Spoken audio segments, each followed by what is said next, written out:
அனைவருக்கும் வணக்கம். இன்னைக்கான அரசியல் அப்டேட்டில் நம்ம பார்க்க போகிற ரொம்ப ரொம்ப முக்கியமான ஒரு பரபரப்பான அரசியல் அப்டேட் என்ன அப்படின்னு பார்த்தீங்கன்னா, சவுதி அரேபியாவின் பட்டத்து இளவரசர் முகமது பின் சல்மான் தன்னுடைய அமெரிக்க பயணத்தின் போது ரியாத்துக்காக பல வரலாற்று ஒப்பந்தங்களை செய்தாலும் ஐக்கிய அரபு எமிரேட்ஸுக்கு எதிராகவும் விளையாடியிருக்காரு அப்படின்னு நான் சொல்லணும்.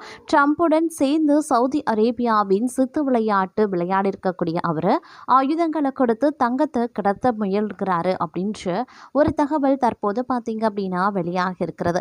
இந்த விஷயத்தில் என்ன பின்னணி அமைஞ்சிருக்கு அப்படிங்கிறத பற்றியும் தொடர்ந்து இன்னும் பல்வேறு வகையான அரசியல் அப்டேட்ஸை பற்றியும் தொடர்ந்து நாம் தெரிஞ்சுக்க போகிறோம். ஸோ இந்த பதிவு உங்களுக்கு மிக பயனுள்ள விகிதத்தில் இருக்கும். வீடியோவை ஸ்கிப் நாம் கடைசி வரைக்கும் பாருங்கள். வீடியோக்குள்ளே போகிறதுக்கு முன்னாடி இது வரைக்கும் நீங்கள் நம்ம சேனலை சப்ஸ்கிரைப் பண்ணலை அப்படின்னா உடனே சப்ஸ்கிரைப் பண்ணிக்கோங்க. அப்படியே பக்கத்தில் இருக்கக்கூடிய நோட்டிஃபிகேஷனுக்கான பெல் பட்டனையும் ப்ரெஸ் பண்ணிக்கோங்க. சரி நேர்களே, வாங்க வீடியோக்குள்ளே போகலாம். சவுதி அரேபியாவின் பட்டத்து இளவரசர் முகமது பின் சல்மான் தன்னுடைய அமெரிக்க பயணத்தின் போது ரியாத்துக்காக பல வரலாற்று ஒப்பந்தங்களை செஞ்சாலும் ஐக்கிய அரபு எமிரேட்ஸுக்கு எதிராகவும் விளையாடியிருக்காரு. அதாவது வெள்ளை மாளிகையில் அமெரிக்க ஜனாதிபதி ட்ரம்புடனான சந்திப்பின் போது பின் சல்மான் சூடான் உள்நாட்டு போரை நிறுத்த கேட்டுக்கொண்டார். அதற்கு நேர்மறையாக பதிலளித்த ட்ரம்ப், சவுதி என தலையிடச் சொன்னால் நான் போரை நிறுத்த முயற்சிப்பேன் அப்படின்னு சொல்லியிருந்தார். சூடானின் உள்நாட்டு மோதல் முடிவுக்கு வந்தால் அது ஐக்கிய அரபு எமிரேட்ஸுக்கு நேரடியாக பாதிப்பை ஏற்படுத்தும். ஏன்னா இதுவரை சூடான் உள்நாட்டு போரில் ஐக்கிய அரபு எமிரேட்ஸ் அதிகம் பயனடைந்து வந்துட்டு இருக்காங்க. சூடானில் உள்நாட்டு போர் சூடான் விரைவு படைக்கோ அதிகாரப்பூர்வ இராணுவத்திற்கோ இடையில் நடைபெற்று வந்துட்டு இருக்குங்க. யுஏஇ விரைவு படைக்கு ஆயுதங்களை விழுங்குறதுனால அதற்கு ஈடாக கடத்தப்பட்ட தங்கத்தை பெறுவதற்காகவும் சூடான் அரசு சொல்றாங்க. சூடான் சர்வதேச நீதிமன்றத்திலையும் யுஏஇ மீது வழக்கு தொடரப்பட்டிருந்தது. சூடான் இன்டர்நேஷனலின் தகவல் படி விரைவு படை 2024 150 பில்லியன் திர்ஹாம் மதிப்பிருக்கக்கூடிய ஆயுதங்களை பெற்றிருந்தாங்க. இதற்காக யுஏஇ மீது குற்றம் சாட்டப்பட்டது. இதற்கு எந்த தொடர்பும் இல்லை. யுஏஇ மறுத்தாலும் சரியான பதிலளிக்கவும் இல்லை. யுஏஇ உலகெங்கிலும் இருக்கக்கூடிய முக்கிய நாடுகளில் இருந்து ஆயுதங்களை வாங்கி சூடானின் விரைவு படைக்கு வழங்க வருது. இந்த ஆயுதங்கள் சூடானில் அழிவை ஏற்படுத்த விரைவு படை போராளிகளால் பயன்படுத்தப்படுதுங்க. ஐக்கிய அரபு எமிரேட்ஸ் கடத்தப்பட்ட தங்கத்தை ஈடாக பெறுறாங்க. 2024 கடத்தப்பட்ட தங்கத்தில் இருந்து யுஏஇ $7 பில்லியன் லாபம் ஈட்டியிருக்கு. சூடானில் தங்க சுரங்கங்கள் இருக்கு. அவை அங்கு அதிகார போராட்டங்களுக்கு ஒரு ஆதாரமாகவே இருக்கிறது. ஐக்கிய அரபு எமிரேட்ஸ் அங்கு கடத்தப்படும் தங்கத்தின் மீது கண் வைத்திருக்காங்க. அது கடத்தல் மூலம் யுஏஇக்கு வருதுங்க. இந்த தங்கம் ஐக்கிய அரபு எமிரேட்ஸுக்கு குறிப்பிடத்தக்க வருவாயை ஈட்டி தராங்க. தற்போது சூடானின் உள்நாட்டு போரில் அமெரிக்காவை ஈடுபடுத்துவதன் மூலமா சவுதி அரேபியா ஐக்கிய அரபு எமிரேட்ஸின் ஏமாற்றம் முயற்சிக்கிறாங்க. ட்ரம்ப் இதில் ஈடுபட்டால் அங்கே இருக்கக்கூடிய விரைவு படையின் சிக்கல்களை அதிகரிக்கக்கூடும். அப்படி ஒரு நிலை ஏற்பட்டால் ஐக்கிய அரபு எமிரேட்ஸின் நோக்கம் சிதைந்துவிடும் அப்படின்னு சொல்லப்பட்டு வருகிறது.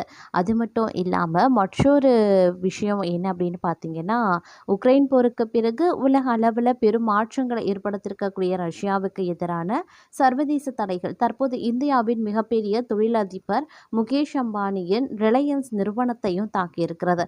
அதாவது நவம்பர் 20, 2025 முதல் ரிலையன்ஸ் நிறுவனம் தன்னுடைய ஜாம்கர் சுத்திகரிப்பு நிலையத்திற்கு ரஷ்யாவில் இருந்து கச்சா எண்ணெய் இறக்குமதி செய்வதை முற்றிலும் நிறுத்தியிருக்காங்க. இந்த முடிவு ஐரோப்பிய யூனியனின் புதிய தடைகளுக்கு இணங்கியே எடுக்கப்பட்டது அப்படின்னு நிறுவனம் தெரிவித்திருக்கிறது. இதன் மூலமா இந்தியாவின் எண்ணெய் இறக்குமதி முறையில் பெரிய மாற்றம் ஏற்பட இருக்கிறது. ரஷ்யா உக்ரைன் போரை தொடர்ந்து அமெரிக்கா மற்றும் ஐரோப்பிய யூனியன் போன்ற நாடுகள் ரஷ்யாவின் எண்ணெய் தொழிலுக்கு எதிராக கடுமையான பொருளாதார தடைகளை விதித்திருந்தது.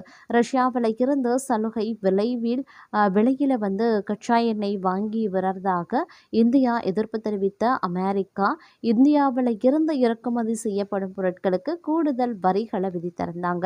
இந்தியாவின் மொத்த கச்சா எண்ணெய் இறக்குமதியில் அரைக்கும் மேல் ரஷ்யாவில் இருந்து வந்து கொண்டிருக்கிறது அப்படின்னு சொல்லலாம். அதில் பெரும்பாலான அளவை ரிலையன்ஸ் நிறுவனமே வாங்கியிருக்காங்க. குஜராத்தின் ஜாம்கனர் நகரில் இருக்கக்கூடிய உலகின் மிகப்பெரிய சுத்திகரிப்பு நிலையத்தில் இந்த ரஷ்ய எண்ணெய் சுத்திகரிக்கப்பட்டு ஐரோப்பா உள்ளிட்ட நாடுகளுக்கு ஏற்றுமதி செய்யப்பட்டு வந்திருக்கிறது. இந்நிலையில் ஐரோப்பிய யூனியன் மூன்றாம் நாடுகள் வழியாக ரஷ்யா கச்சா எண்ணெய் இறக்குமதி செய்வதற்கு தடை விதித்தது. குறிப்பாக ரஷ்யாவின் ரோஸ்நெஃப்ட் மற்றும் லூகாயில் நிறுவனங்கள் மீது விதிக்கப்பட்ட தடைகள் நவம்பர் 21, 2025 முதல் அமலுக்கு வந்தது. இந்த தடைகளுக்கு ஏற்ப ஜனவரி 21, 2026 முதல் ரஷ்ய எண்ணெய் சுத்திகரித்த பொருட்களை ஐரோப்பிய யூனியன் ஏற்றுமதி செய்ய தடை செய்ய இருக்கிறது. இதை முன்னெடுத்து ரிலையன்ஸ் நிறுவனம் தனது ஏற்றுமதி நோக்கமான சிறப்பு பொருளாதார மண்டல சுத்திகரிப்பு நிலையத்திற்கு ரஷ்ய எண்ணெய் இறக்குமதியை நிறுத்தியிருக்காங்க. டிசம்பர் 1, 2025 முதல் அந்த நிலையத்திலிருந்து ஏற்றுமதி செய்யப்படும் அனைத்து பொருட்களுக்கும் ரஷ்யா அல்லாத நாடுகளில் இருந்து வரக்கூடிய எண்ணெயால் தயாரிக்கப்படும் என்று அந்த நிறுவனம் உறுதியளித்திருக்கிறது அப்படின்னு கூட சொல்லலாம். ரிலையன்ஸ் நிறுவனம் வெளியிட்ட அறிக்கையில் நவம்பர் 20, 2025 முதல் நமது சுத்திகரிப்பு நிலையத்திற்கு ரஷ்ய கச்சா எண்ணெய் இறக்குமதி நிறுத்தப்பட்டிருக்கிறது.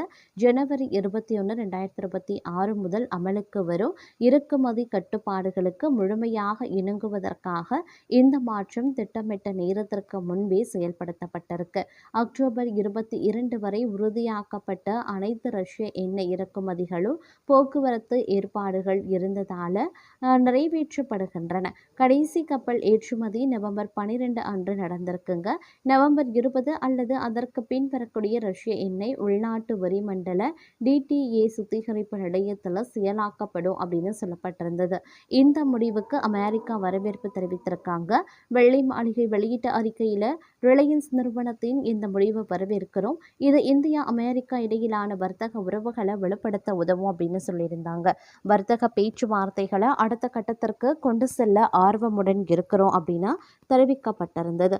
இந்தியாவின் மற்றொரு தனியார் நிறுவனமான நயாரா எனர்ஜியும் ரஷ்ய எண்ணெய் இறக்குமதியை குறைக்க தொடங்கி இருக்கிறதாக தகவல்கள் தெரிவிக்கிறது. இந்த முடிவு ரிலையன்ஸ் நிறுவனத்தின் ஏற்றுமதி வணிகத்தை பாதிக்காது அப்படின்னு நிபுணர்கள் சொல்றாங்க. ஆனால் ரஷ்யாவில் இருந்து சலுகை விலையில எண்ணெய் கிடைக்காமல் இந்தியாவின் எண்ணெய் இறக்குமதி செலவுகள் அதிகரிக்கலாம். மத்திய கிழக்கு நாடுகள் மற்றும் அமெரிக்கா போன்றவற்றில் இருந்து புதிய ஆதாரங்களை ரிலையன்ஸ் தேட தொடங்கியிருக்கிறது. உலக எண்ணெய் வர்த்தகத்தில் ஏற்படக்கூடிய இந்த மாற்றம் இந்தியாவின் பொருளாதாரத்தையும் பாதிக்கும் அப்படின்னு எதிர்பார்க்கப்படுது. ரிலையன்ஸின் இந்த படி சர்வதேச சட்டங்களுக்கு இணங்கிய பொறுப்பான செயல் அப்படின்னு பாராட்டப்பட்டிருக்கு. உக்ரைன் போருக்கு பிறகு உலகளவில் பெரும் மாற்றங்களை ஏற்படுத்தியிருக்கக்கூடிய ரஷ்யாவுக்கு எதிரான சர்வதேச தடைகள் தற்போது இந்தியாவின் மிகப்பெரிய தொழிலதிபர் முகேஷ் அம்பானியின் ரிலையன்ஸ் நிறுவனத்தையும் தாக்கியிருக்கிறதாக சில வட்டாரங்கள் குறிப்பிட்டிருக்காங்க அப்படின்னு கூட சொல்லலாம். அது மட்டும் இல்லாமல் பொருளாதார தடைகள் அச்சுறுத்தி வரக்கூடிய நிலையில் நவம்பர் 1 முதல் பார்த்தோம் அப்படின்னா 20 வரையிலான காலகட்டத்தில் இந்தியாவுக்கான ரஷ்ய எண்ணெய் ஏற்றுமதியின் அளவு பாதியாக குறைந்திருக்கிறது அப்படின்னு தாங்க சொல்லணும். இருந்தாலும் நவம்பர் தொடக்கத்தில் இந்திய துறைமுகங்களில் இறக்குமதி செய்யப்பட்ட ரஷ்ய எண்ணெயின் அளவு 5 மாதங்களில் இல்லாத அளவுக்கு உயர்ந்திருக்கிறது. சர்வதேச கமிட்டி தரவு மற்றும் பகுப்பாய்வு வழங்குனரான கேப்லர் வெளியிட்ட தற்காலிக தரவுகளின்படி பார்த்தோம்னா நவம்பர் முதல் 20 நாட்கள் இந்திய துறைமுகங்களில் இறக்கப்பட்ட ரஷ்யா எண்ணெயின் சராசரி அளவு பார்த்தீங்கன்னா அக்டோபரில் 1.62 பில்லியன் பேரல்கள் நாள் PPD ஆக இருந்ததில் இருந்து 1.89 மில்லியன் பேரல்கள் நாளாக உயர்ந்திருக்கிறது. அதே சமயம் இந்த தற்காலிக டேங்கர் தரவுகளை ஆய்வு செய்த போது இந்தியாவுக்கான ரஷ்ய எண்ணெய் ஏற்றுமதி அக்டோபர் அளவில் இருந்து 50% குறைந்திருப்பதும் தெரிய வந்திருக்கிறது அப்படின்னு சொல்லலாம். அமெரிக்கா ரஷ்யா எண்ணெய் நிறுவனங்களான ரோஸ்நெஃப்ட் மற்றும் லூகாயில் ஆகியவற்றின் மீது அக்டோபர் 22 அன்று பொருளாதார தடைகளை விதித்திருந்தது. இருந்தாங்க. இந்த 2 நிறுவனங்களுடனான அனைத்து வர்த்தக நடவடிக்கைகளையும் நவம்பர் 21 வெள்ளிக்கிழமைகளுக்குள் முடித்து கொள்ள வேண்டும் அப்படின்னு அமெரிக்கா கெடு விதித்திருந்தது.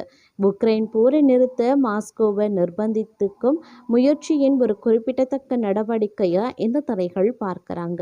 இந்தியாவுக்காக ஏற்றுமதி செய்யப்பட்ட ரஷ்ய எண்ணெயின் அளவு அக்டோபரில் 1.87 மில்லியன் பேரல்கள் நாளாக இருந்ததில் இருந்து நவம்பர் 1 முதல் 20 வரையிலான காலகட்டத்தில் 0.98 மில்லியன் பேரல்கள் நாளாக குறைந்திருக்கிறது. இது ஜனவரி முதல் செப்டம்பர் வரையிலான சராசரி அளவிலான 1.75 பில்லியன் பேரல்கள் நாளுடன் ஒப்பிடும்போது மிக குறைவு அப்படின்னு சொல்லலாம்.